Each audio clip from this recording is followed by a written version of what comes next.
और इमेजिन करो 26 नवंबर को मुझे पता भी नहीं था कि पॉलिटी और हिस्ट्री और geography and all this things, ये बस नाम सुना था, बस 10 तक पढ़ता है जो लोग, तो वो चीज़ आता है, you have the best faculty, उसको यूज करो फैकल्टी का। और देखो इसमें होता क्या है बता रहा हूँ, मेरे कोचिंग में भी 150 स्टूडेंट्स थे, तो 150 में 120 क्या थे, लिख लेंगे यार, बाद में लिख लेंगे, बाद में शो कर लेंगे, पर वो कोई करता नहीं है। तो जिस दिन तुमने ये चीज ठान लिया कि I will write and I will show, I will try to attempt the questions and show it to them and get it evaluated, और जिस दिन तुमने न्यूज़पेपर डेली पढ़ना स्टार्ट किया और डेली नोट मेकिंग स्टार्ट किया, रिवाइज किया maximum time, तुम गारंटीड तुम ले लो, you will be top 50 for sure. Top 50 में तो पक्का हो जाओगे, क्योंकि मैंने देख रखा है ऐसा कुछ नहीं, कोई बहुत 30 मार्क खाने वाले बैठे लोग, they all are average, I am telling you, average in the sense who have worked hard in mains. मेरे बैच में आई मेट ऑल, मतलब एवरीवन आई मेट, ऐसा कोई नहीं कि कोई 30 मार्क खाना आके बैठा हुआ है, दे हैव वर्कड हार्ड। मैंने पूछा है सबसे, रैंक 1 से पूछा है, किसी बहुत लोगों से पूछा है कि how have you worked, they have worked hard. There is no support, as I said, there is no substitute to hard work. ये तो सही बात है, हार्ड वर्क तुम्हें करना पड़ेगा। It is not required कि तुम 10 घंटा 15 घंटा बैठे रहो, it is only required 5 से 6 घंटा कर लो, 1 घंटा न्यूज़पेपर को तुम जरूर देना, रिवाइज पे मैक्सिमम फोकस रखना, वो बहुत इंपॉर्टेंट है। और जो भी तुम्हारी लाइफ में इस दौरान कुछ चैलेंजेस आए, उसको अपने फॉर्म में लेना, नहीं आई कैन डू।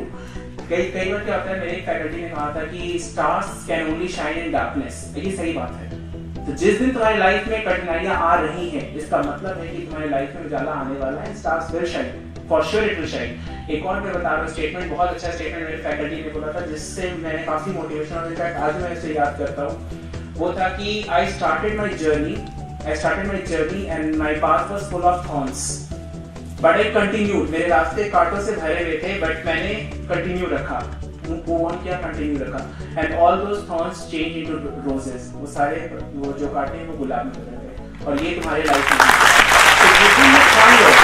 और यहाँ बैठे, अगर आज तुम यहाँ बैठे हो तो ये टारगेट तुम रखो कि अगली बार जो अटेम्प्ट लो, इस बार नेक्स्ट टाइम यहाँ बैठो और तुम दो ये लेक्चर, उस दिन जरूर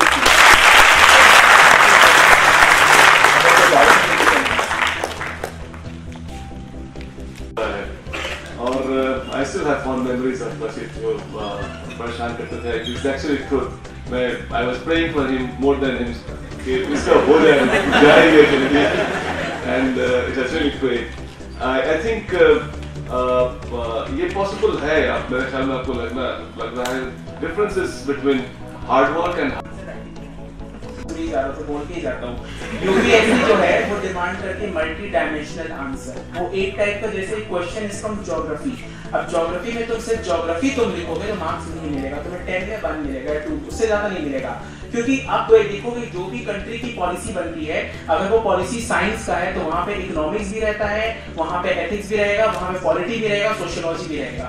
तो उसी तरह you have to write that answer. जैसे फॉर एग्जांपल बता रहा हूँ, जो मैं आज तक बोलते आया हूँ, जैसे मान लो क्वेश्चन आया है फॉर एग्जांपल ड्रॉट पे, ठीक है, तो ड्रॉट एक क्या है, वो ज्योग्राफी का क्वेश्चन है, ठीक है, और तुम उसमें बहुत अच्छा तुम लिख कर आ गए, एल-नाइनो के ऊपर ये इस कारण हुआ, तुमने डायग्राम बना दिया एंड ऑल, बहुत अच्छे से एक्सप्लेन किया ड्रॉट का, पर उसमें तुम्हें मार्क्स मिल जाएगा 10 में 1 या 2, उससे ज्यादा नहीं मिलेगा, because you have written only about geography, that is 1/3, 2 काफी है।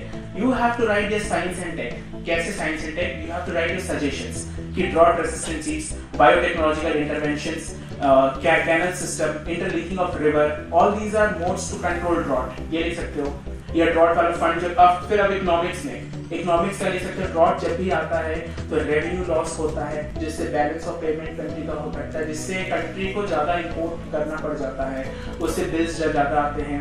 इनफैक्ट उसके बाद फिर सजेशन से डाल सकते हो, जो ड्रॉट फंड अभी स्टार्ट किया गया है वो डाल सकते हो। पॉलिटी का क्या डाल सकते हो? आर्टिकल 275 तुम डाल सकते हो, जिसमें ग्रांट इन एड दिया जाता है सेंट्रल गवर्नमेंट से स्टेट गवर्नमेंट को, वो डाल सकते हो। इनफैक्ट फिर तुम सोशियोलॉजी का तुम डाल सकते हो कि ड्रॉट से क्या होता है, सोशल स्ट्रैटिफिकेशन हो जाता है, सोशल इंपैक्ट असेसमेंट का बॉडी ग्रुप कर सकते हो, ये सोशल कंपोनेंट हो गया।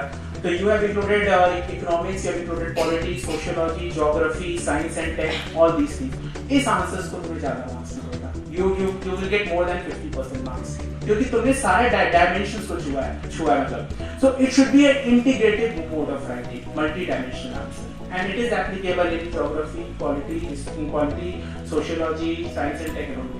Ethics में भी in fact I used in all my case studies, सारे केस स्टडी, इनफैक्ट एथिक्स के सारे आंसर्स में जहाँ भी पॉसिबल रहा वहाँ मैंने मल्टी यहाँ यूज किया था।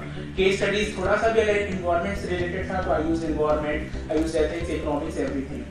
तो क्योंकि it will show that you are thinking in a very broad vision. उनको वैसे लोग नहीं चाहिए, वो तो फिर बच्चे वाले वो हो जाएंगे कि भाई जो क्वेश्चन पूछा हिस्ट्री से तो हिस्ट्री से देख रहे हो, ज्योग्राफी पूछा ज्योग्राफी देख रहे हो। You have to think in a very broad vision, you have to think like that. Okay, thank you.